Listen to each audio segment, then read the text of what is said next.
একটা বাক্য হতে গেলে আসলে কি লাগে? বাক্যের প্রাইমারি কন্ডিশন হচ্ছে তোমার কাছে বেশ কিছু শব্দ থাকা লাগবে। এই শব্দগুলো মিলিয়ে তুমি আসলে একটা বাক্য বানাতে পারবে। কিন্তু শব্দ থাকলেই কি সেটি সার্থক বাক্য হয়? এর উত্তর হচ্ছে না। একটা সার্থক বাক্য হতে গেলে বাক্যের ৩টা গুণ তোমাকে এনশিওর করতে হবে, তখন এটা বাক্য হবে। ধরো তুমি বলছো পাখিরা দল বেঁধে আকাশে, এরপরে বাকি অংশ বলছো না। দল বেঁধে আকাশে কি করছে? খেলা করছে, নাচানাচি করছে, না কি করছে?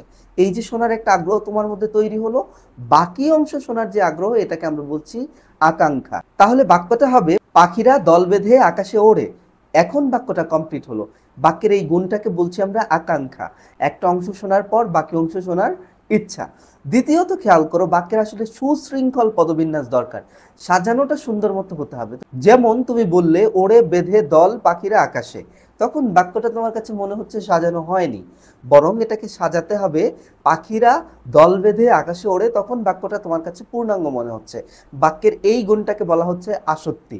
খেয়াল করে দেখবে এখানে বানানটা হবে আসক্তি, নট আসক্তি।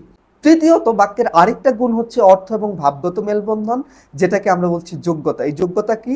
বললে যে পাখিরা দল বেঁধে পানিতে ওড়ে, ইজ ইট পসিবল?